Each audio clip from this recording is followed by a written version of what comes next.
Measuring people's responses to entertainment has, in the past, been pretty low-tech.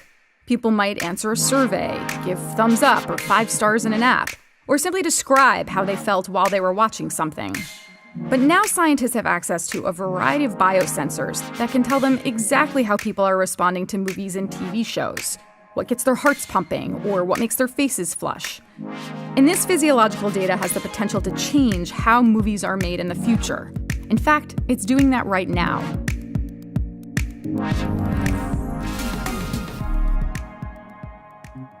Dolby Labs has been around since 1965.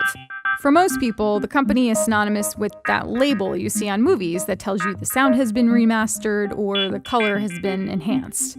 But inside its headquarters in San Francisco, Dolby has been working on a lesser-known project to watch people while they're watching movies. The scientists at Dolby want to know whether people are cognitively involved or stressed or aroused. And they want this biophysical data to better sell their technology. The idea being that Dolby can show its Hollywood partners that a certain color, or surround sound, or even high dynamic range will elicit a stronger response from people. One of the lead image scientists from Pixar in charge of Inside Out, he says, when the baby's born in Inside Out, what do you get this diffuse white screen? What we wanted there was pain. We wanted people to feel physiological pain because that's what happens when a baby's born. And so it's this way of now thinking about the physiological response is part of what we can create in the color space. We can create that in this multi-sensory space, and that's really powerful to the creators. That's Dolby chief scientist Poppy Crum. She's a neurophysiologist who, on any given day, is conducting 15 to 20 experiments with willing subjects. I was curious to hear what these biosensors are telling Poppy and her team, so I decided to try on the sensors myself. One of the beauties of this particular device, so again, it's an EEG, which stands for electroencephalogram, and it lets us measure small changes in the electrical signals from your brain through your scalp. Am I in the matrix yet? And what's this? These are a few other sensors that we're going to put on you. One of these is going to measure your heart rate. Another one of the sensors is a lie detector. And off to your left, that's actually your thermal image. Am I sweating? Ooh, armpit sweat. The data that's popping up on the screen right now from the sensors I'm wearing, what is that telling you?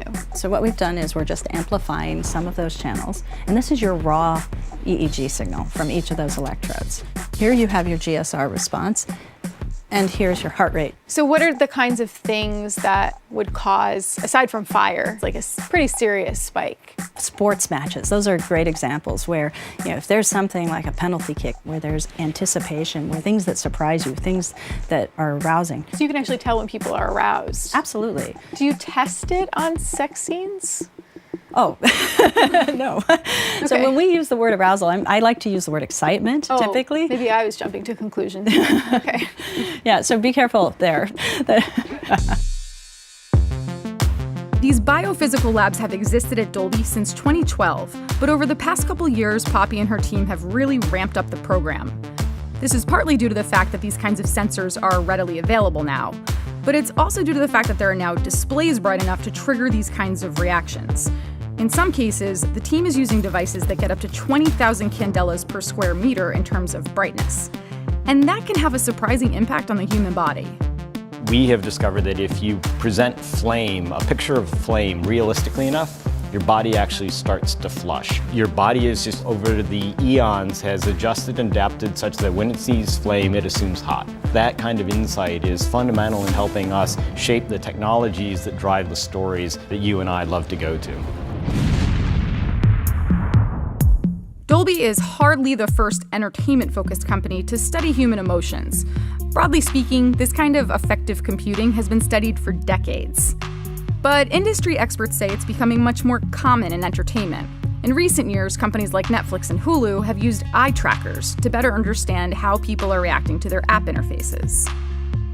These types of biophysical experiences are becoming more and more important. We need to understand experiences about engagement, how you're emotionally connected to the experience you're having, and how our technologies can help us enhance that, enrich it as much as possible. Of course, all of this biosensory tracking could raise questions around the ethics of potentially using the data in a more manipulative way. If filmmakers or sound producers know that they can trigger an emotional response, then isn't it possible for those tools to be abused? Or say an advertiser uses these tools to sell you something, like this Lexus ad, which offers nothing but the sound of an engine revving. And which, by the way, was mixed by Dolby. But ultimately, when it comes to entertainment, that's sort of what you want. You're going for an intensified human experience. Core of our technology and the existence of our company has always been an understanding of human experience. And how can we take what we experience, how our brain experiences the world, how our bodies experience, and really use that to build intelligent technologies. Basically, we're more immersed in video than ever before, whether it's on a giant movie or TV screen, on our relatively small smartphones, or even right on our faces, like with VR headsets. And Dolby scientists, along with many others in the industry, want to know how that's going to make us all feel, especially if entertainment becomes indistinguishable from the realities around us. So the next time you feel your face flush or your heart race or your armpit sweat during a movie or TV show, you might not be the only one. In fact, it might have been enhanced to trigger exactly that sort of reaction. This is definitely the future of home entertainment. I've been reading a lot about sharks lately. Oh.